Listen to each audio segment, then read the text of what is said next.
Welcome into Wine Walk Willie Cologne. I'm excited. Thanks Long for having overdue. me. I know. Thank you. Appreciate it. And we are in your neighborhood. This is where you grew up. This is your baby in the Bronx. We're in the South Bronx on 156th Street between Morris and Cortland, where I grew up. We're in Melrose Projects as of right now, and this is my home. This is it. So we're gonna get a tour of your childhood home. Yeah, we're gonna walk. I'm gonna show you the building I grew up in. Take you to the basketball court where I played. Walk around the neighborhood a little bit, and we're gonna talk a little smack. While drinking rosé, because Willie's gotten a little softer than he used to be. I appreciate a good rosé, but I asked for Malbec. She showed up with rosé. I'm not gonna be picky. It's free wine. I do free liquor. Cheers. I actually have been here with you before. Yeah. Because when we were with the Jets, we came, I think it was one of these buildings, and you donated a bunch of turkeys. 2013 maybe? It was because I had just came home from Pittsburgh, and a lot of people from the neighborhood knew I played for the Steelers. I had just signed with the Jets, so people were extremely excited. And when that happened, that was the first time they kind of seen me in the neighborhood. So they were just like, "Oh, Willie came back with turkeys." So it was good. I had fun. It was a special moment. And at the time, I remember you said that your mom was still living here, and you were this superstar NFL player who left his mom in the hood. Yeah, that's what they thought. Yeah. They thought I left my mom for astray. She never wanted to leave. She'd been here all life. Family grew up here. Friends grew up here. Me putting her in a big house and having the white picket fence and the roses, that wasn't her thing. She was like, I'm a Bronx girl. This is what I do. I'm fine. And she was. The neighborhood protects her. The people in the building protect her. So she was like, leave me be.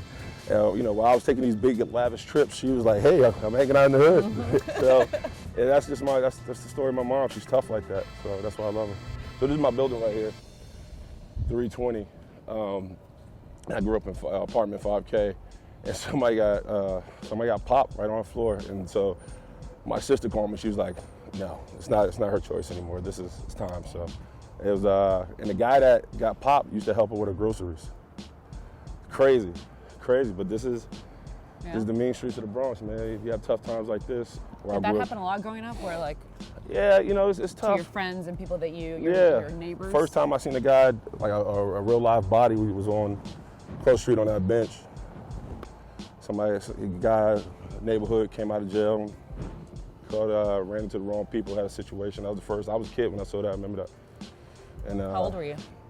Probably like 10, 11 years old. Did you know what you were seeing at the moment? Yeah, I know what it was. Cops, the people. You see, this is the way of life, man. You see, these ain't, Beverly Hills. This is the life. So this is the life I grew up in. Look there. Yeah. What's going on? So these benches right here, these were all the old ladies sit, and they gossip all day. And my mom used to sit right here like she was Gestapo, like she was goddamn. They know everything that's going on. Yeah, so they knew everybody's business. Because what happens, you sit here, you see who comes in and out. So you know who shouldn't be here, who shouldn't be here, who should and shouldn't be here. And it was just funny. She knew everybody's gossip. She knew everybody's going on. What's going on, Cassandra? She looking like shit. What's up, baby? There she is. She recognized. Yeah. But there's a lot of good people that live here, man. A lot of people who looked out for me and my brother. Does it feel weird being back? Because I'm sure when you were little, what were your aspirations? Like, did you think you were going to be a professional athlete? No, I never grew up that way. I love football. I love being able to compete. It was kind of my out. It was kind of my break from reality. And like any kid growing up in the hood, you just have a mindset, I'm gonna get out.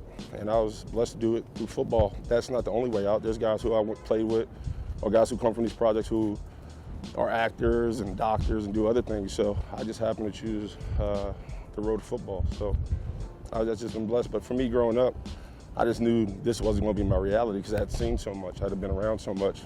I knew it wasn't healthy. This is kind of, if you look around, we're kind of in the Citadel projects.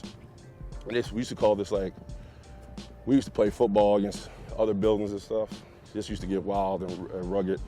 And summertime, if you come out here in the summertime, back in the day, you used to see people barbecue.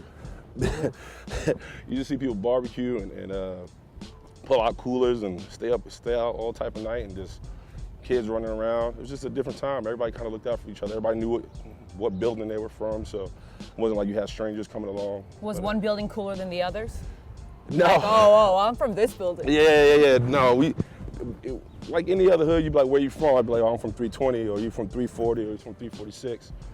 That's how we kind of identified each other. But you ask people in this community what this path mean. I mean, I've seen a lot of good times, a lot of bad times, but it's just kind of one big fishbowl. Everybody has to walk this path. So you wasn't running from anybody. Like, look where my building is. So they didn't have to come chase me. They just had to wait for me at the end of the path. So me and my brother was just like, man, you got to go home. So that's just how it was. Did you get in a lot of fights when you were younger? Yeah, I did. Did you win most of the fights? In my eyes, I did. That's a no. That's a no. No, I didn't. I was a schoolyard kid. I got in my fair scuffles, and just had to knuckle up when I had to. I didn't have a back down mentality. I'll tell you that. Hey, how you doing, Mama? Bien, how you doing? How you doing? How's everything? I still see Deanna. Yeah. How's everything? How's David? Hi, how are you? ¿Hablas español? A little poquito. A little poquito.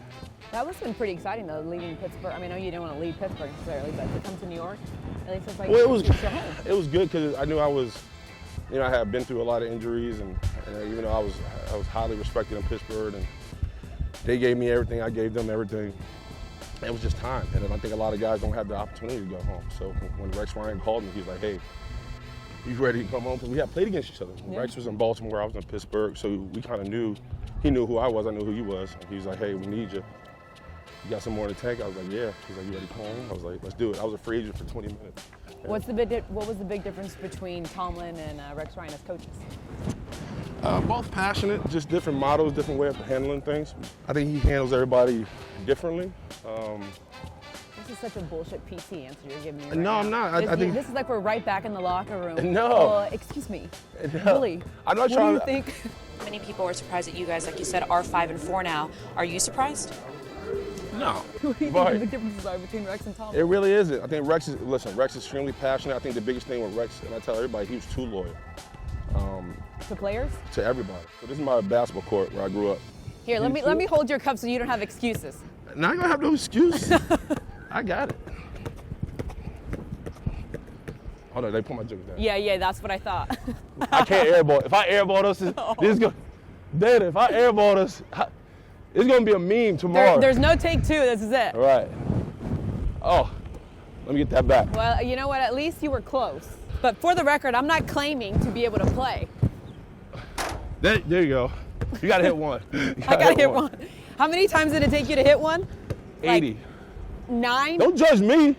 Boom. Oh, come on. I'll give you one more.